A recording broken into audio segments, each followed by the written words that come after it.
Welcome to the Wolverine Recruiting Show. I am Clayton Sayfie with Holland. We are from thewolverine.com discussing the latest here surrounding Michigan football recruiting, the top storylines of the week. And check us out at thewolverine.com. Use the promo code BLUE60 if you want 60 days of instant access to our premium content. Absolutely free. So check us out there. And EJ's had a ton of insider scoop here on Michigan football recruiting. We'll get to a couple of those stories here. And we'll actually start with one that he's been updating everybody on. The guys who are going to sign during the early period, the guys that are solid with Michigan, and the guys that maybe we're going to keep an eye on. Maybe a Michigan fan they should lose a little sleep over, if you're a huge Michigan recruiting fan. So we'll start with that. I mean, who are some of the guys that could possibly not sign, delay things, or flip on signing day here? As that's just a few days away next Wednesday. Yeah, so a lot of tabs on is Xavier Worthy, Rivals 100 wide receiver out of California, fresh off a Bama visit a couple of weeks ago. From everything we've gathered this week, this is still a coin toss. This is one that could go either way. These talks over the next few days will be big. At the same time, I don't know what else Michigan can say. I don't know what else Alabama can say. He knows what both schools have to offer. I think the relationships are stronger at Michigan. Josh Gaddis was a huge reason uh, that Xavier committed. His family feels comfortable with Gaddis. At the same time, Michigan had an awful season. There are question marks with stability in regards to both Gaddis and Harbaugh. On the flip side of the coin, the relationships aren't as strong with Alabama, but he's now visited there. His visit was great. He actually got to see a game. The offense looked like it was firing on all cylinders. And a guy that he's been compared to Devontae Smith, Heisman Trophy contender, had a monster game. And so Bama also in contention for another national championship, like make the college football playoffs. So I think that both there's some pros and cons to both schools that Xavier's weighing. Academics has been a big pitch for Michigan here as of late. Obviously, a much better school than Alabama. Brand is something that Michigan's been pitching. They even sent him, a little logo. So Michigan's doing everything they can. I mean, they're hitting every nook and cranny in this Xavier Worthy recruitment, trying to figure out exactly what they need to do. But again, I don't know how much else they can sell themselves at this point.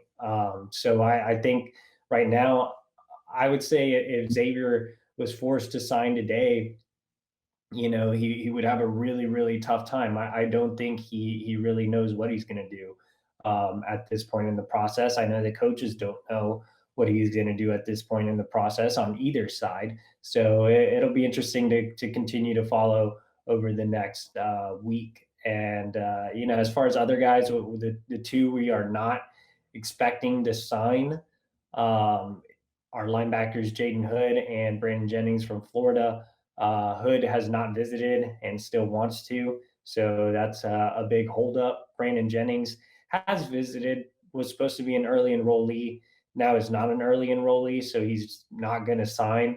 I am assuming he just wants to see how things play out, but at the same time, he's going to have other suitors. So that's going to be one to watch. And then we're also keeping tabs on Jaden McBurrows, not as worried with him, corner out of Florida, but Miami is making a late run here, and that is a lot closer to home. So something to watch as we head into signing day. Yeah, and someone asked on the message board the other day, will there be any surprises on signing day or around signing day? And I think you said there always are surprises. Now, some of those could possibly be negative surprises. Let's say it wouldn't be a surprise if they lose Xavier Worthy, but, a guy that's committed, okay, he doesn't come, there's some negative things. But something that would be a pleasant surprise is, let's say Donovan Edwards has some hats on a table over at West Bloomfield High School and says that, hey, I pick Michigan and I'm going to come to Michigan, which is certainly possible. Then that would be a pleasant surprise, something that, Michigan fans could get excited about, and you might lose one and you might get one like Donovan Edwards. So I guess moving into Edwards, who has been the top target for Michigan for quite a while, and a guy that, seems like he really, really likes Michigan, and you said it before on these very airwaves that he's kind of looking for, a reason to, like he's basically looking for a reason not to pick Michigan. in terms of like this is a school that seems like the fit, but he wants to do his due diligence, and if he doesn't find a reason not to, then he would end up there. You talked to him this week. What was that conversation like? And then if anybody who missed, a huge article that EJ had with Donovan Edwards earlier this week, you can check that out at thewolverine.com. But I guess what's the synopsis and what's the vibe you're getting after talking to him? Yeah, Donovan and I have grown pretty close here in the last several months. Always enjoy talking to him. I think that he's still kind of weighing his options, seeing the pros and cons of all the schools in consideration. I think the three that have separated themselves here are Michigan, Georgia, and Notre Dame. Oklahoma was in that three, and I think Notre Dame's leaped them. Notre Dame's made a nice little surge. The good news for Michigan fans is he didn't visit over the weekend, and Notre Dame did everything they could to get him to South Bend. So that's a positive. He's been to Georgia in the past. He's actually been to all schools in the past, but he's been to Georgia. Obviously, that one's a little further away. I know earlier in the process, Donovan expressed some concerns about leaving the Midwest and whether he'd be a good fit down south. So I think he wants to be at Michigan, but Michigan's given him reasons not to come. I mean, obviously the season's been bad. The running back rotation was extremely weird.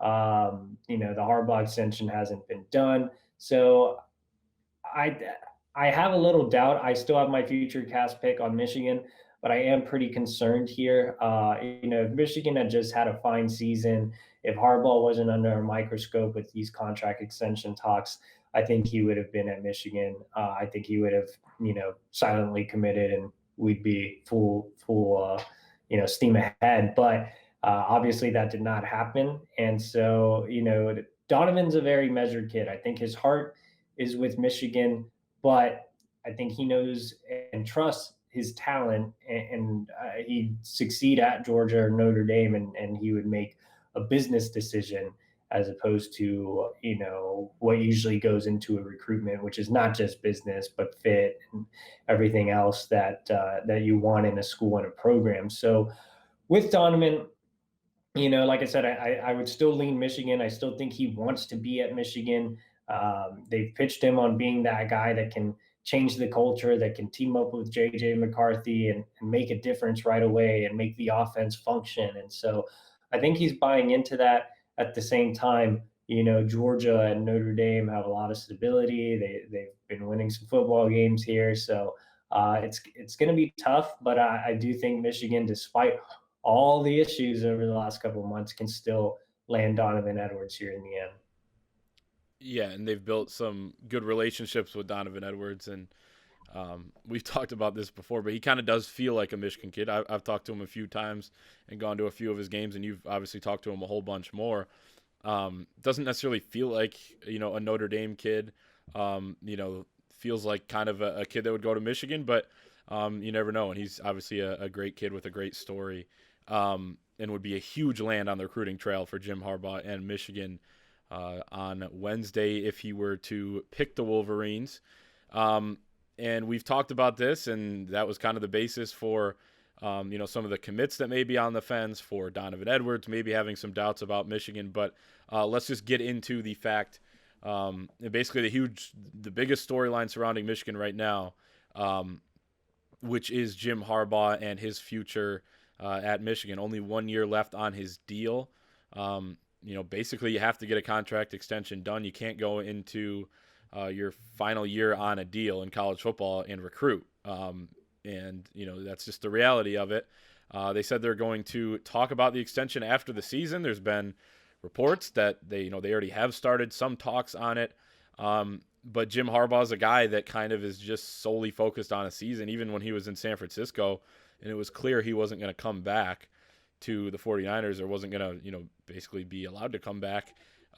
He wasn't really the one communicating with Michigan until just a couple days before the final game there. So it's impacting recruiting, and let's talk about that. He could get it done before then. He could surprise some people, but right now the odds are that it doesn't get done before signing day, and that leaves a lot of doubt. The good thing is that most of these kids are solid. Most of the 2021 class is pretty locked in. Like I said, as of today, when we are recording this, we are only expecting 2 recruits not to sign during the early window. Obviously, there's more wiggle room with that if Xavier Worthy flips, if McBurrows flips, if someone else, randomly doesn't sign. But as of now, we're only expecting 2 not to sign with Michigan during the early window, and that's great considering the season, considering the lack of extension. I think it shows that these kids want to be at Michigan. They want to turn around the program. And that rubs off on a top target like Donovan Edwards, who we talked about. At the same time, it is going to have a negative impact on recruiting anytime you have a coach that doesn't have an extension, that's coming off a really bad year, that's getting crucified on social media. What kids live on social media, they see everything that's being tweeted out and reported and columns and all types of things. So there hasn't been much positive Jim Harbaugh talk on Twitter, obviously. So, I think Donovan sees that and I think he weighs that, but I also think he looks at the class and says, these guys really believe in something, especially JJ McCarthy, who he's good friends with. But it does give him pause. Like I said, if this wasn't happening, I think Donovan would have, pretty much been a commit behind the scenes. So, it does have a negative effect on him. I think it has a negative effect on remaining targets out there like Sierra Wright. I just put in a future cast for Notre Dame, and honestly, I could see him landing at Notre Dame or USC, but Michigan is obviously a third right now, and I think a lot of that also has to do with the extension. He really enjoyed his visit. Michigan became a true dark horse in that recruitment, but looks like they're going to fall short with all the issues going on in Ann Arbor right now. I think it sets Michigan back for 2022. They're not doing a lot of 2022 recruiting right now because 2022 recruits are like, this is an unstable situation. We still have a long way before we have to sign. So, you just had Isaac Thompson, a key 2022 target who was in town for that big visit weekend, commit to Missouri over Michigan. So, obviously there's still a long way with 2022. They can, flip Thompson back later, but those questions have to be answered for Michigan to really get the ball rolling with 2022. I mean, signing day is a week away. After that, you're going to have your handful of 2021 targets that are left, but the focus should really shift over to 2022. And you can't really do that if you don't know if your head coach is going to be extended, if you don't know who the assistants are going to be, who's coming back, who's not, who you're going to bring in. So right now, 2022 is just so up in the air. And I talked to a source this week, and he was like, with 2022, we're making sure we're in weekly contact and daily contact with Damani Jackson and Will Johnson, and everybody else is on pause. And like that's basically what you have to do right now as you kind of try to navigate the waters. And it's I think everybody's so focused on 2021 with signing day coming up, but I think it's really setting Michigan back in 2022.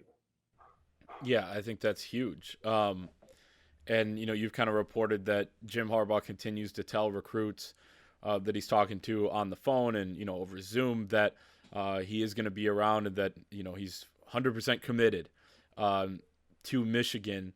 At the same time, if that's 100% thing, then you would sign your name on a piece of paper and continue to recruit and throw some of those questions away for other schools to come at you negatively recruiting and things like that. So I guess